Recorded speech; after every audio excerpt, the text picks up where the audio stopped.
Vegeta's just discovered he's not the last Saiyan alive, and the one that destroyed his planet is the one that he had served as the right hand to for over 2 decades. He finally confronts the Emperor and punches him miles away, saving Guru in the process. The fight for his life starts right now. Let's get into what if Vegeta was born a Super Saiyan 4, Part 2. As he stares down the so-called Emperor, Vegeta gloats that without Frieza, he would never have gotten as strong as he is now.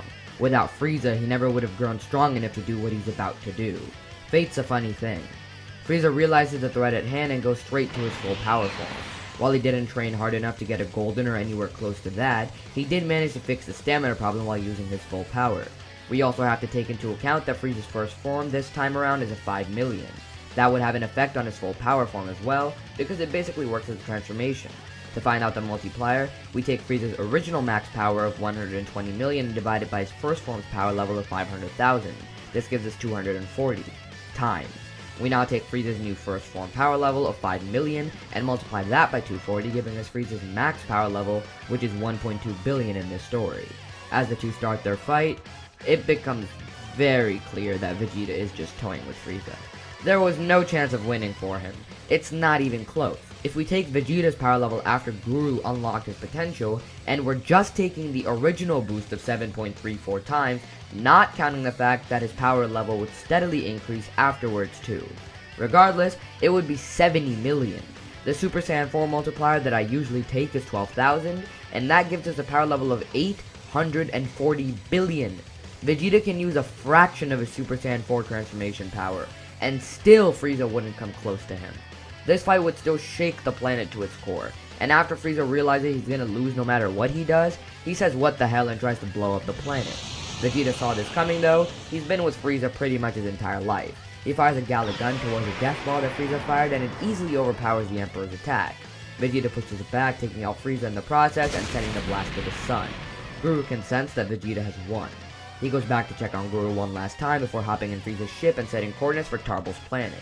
Sure, there are plenty of Saiyans to choose, but Tarbal is apparently his brother. He should be the first to go to. Vegeta disbands Frieza's empire for now. He might come back and take it over someday later, but you never know. He kept a few engineers and scientists with him so that he could make his training experience as good as ever. And because he's a Saiyan, he would want to get Tarbal up to a good power for good sparring between them. Let's visit Earth again. With Frieza actually being taken out much sooner, we still have a good 4 years before the androids attack. That's basically the only update. I would say that Goku and Gohan would be training at this point, and Kami might have suggested King Kai's training at the best. But after the Kaioken, all they really have is normal training. Goku might also ask Bulma to manufacture a gravity room for him and Gohan to train in because of the benefit he got from just 10 times Earth's gravity on King Kai's planet. Back to Vegeta though, he eventually arrives on Tarbal's planet. Tarbal isn't a fighter, which is why he was exiled in the first place. But he is still probably the strongest out of anyone on his planet.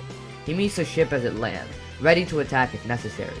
But the person that steps out ends up having a tail. Vegeta steps out to reveal that he's Tarbal's brother.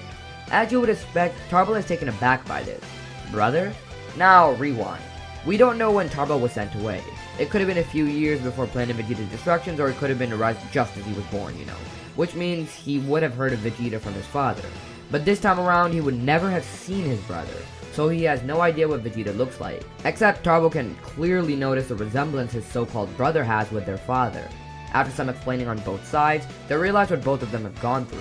I wouldn't go as far as to say Vegeta's a mature character in this series, but he's definitely more mature than in the original. After that conversation with Guru and the realization of basically everything that he was doing wrong, he doesn't really need to kill, but will kill if he's threatened. He doesn't just land and take out everyone Tarbal lives with. He ends up realizing that Tarbal is even married. He greets the wife and jokes around with Tarbal, talking about how this isn't Saiyan-like at all. But then again, brother, there aren't many female Saiyans left, so I don't blame you. Vegeta also gets to train with his brother, realizing he's very weak.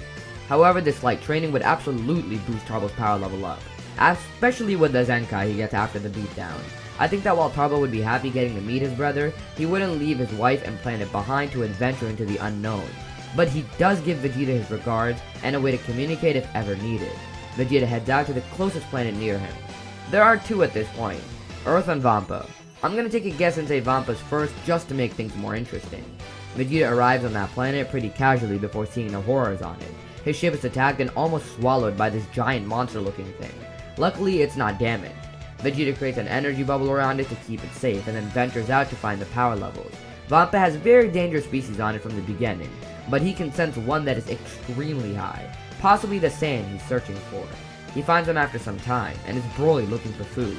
Broly gets on the defense, having not seen anyone except for his father since pretty much his birth. Vegeta greets Broly and asks if there's anyone on the planet with him. Broly's hesitant, but can sense that Vegeta means no harm. He leads him to his father. Once Paragus sees Vegeta, his eyes widen and he's just about to tell Broly to attack, when he realizes that the son of the man who sentenced him to death might be their only way out. Ironic, isn't it? He plays it cool, and Vegeta gets a weird vibe from him, like something's going on, but he can't tell what. He gives it to the rundown. Planet Vegeta was destroyed by Frieza, and there's only a handful of Saiyans left. That includes them. Paragus asks if the king is dead, and Vegeta replies, unfortunately, yes.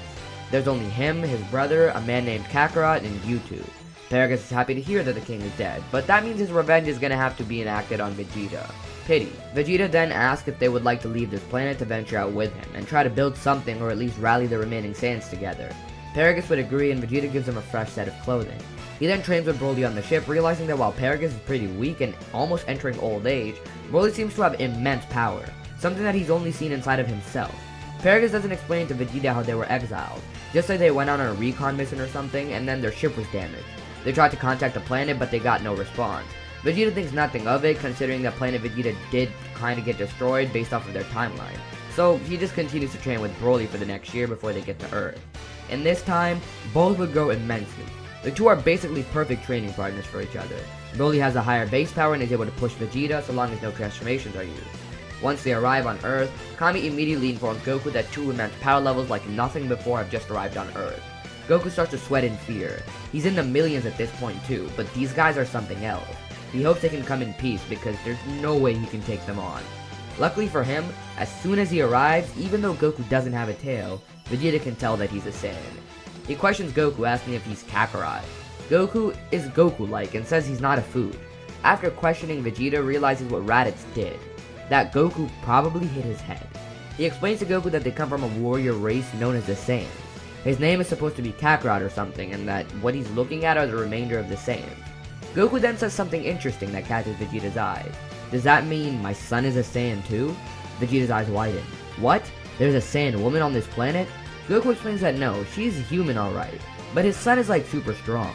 Vegeta meets Gohan and Chi-Chi and is amazed at the power of this child, and at the fact that Saiyans can still exist even if it's as half-breeds.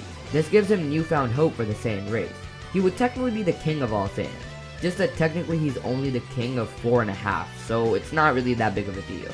I think that he would decide to settle down on Earth after what he just realized, and if Kakarot can do it here, so can they. Goku would have no problem building a house, or even 2 houses for them just next to his, if it means he gets strong training partners. Like, really strong training partners. Now, while this is very good for everyone, it's actually much worse than it looks. Jiro is looking on, and he's just found 3 new samples of DNA to put into his android. But that's where we're leaving things off for right now. I hope you guys did enjoy. If you did, make sure to drop a like and subscribe. I know this part didn't have a lot of action, it was more of Vegeta's character part and sort of bringing everyone together, or making each other known at least. Trust me, what's about to come with the Android Saga is going to be insane. Shout out to Arsh for becoming a member of the channel, as well as a new member, Alpha What If. If you guys want to become members, they're 50% off right now, so it's the best time to become one. Link in the description. But with that, thank you guys so much for watching, and I'll see you in the next one.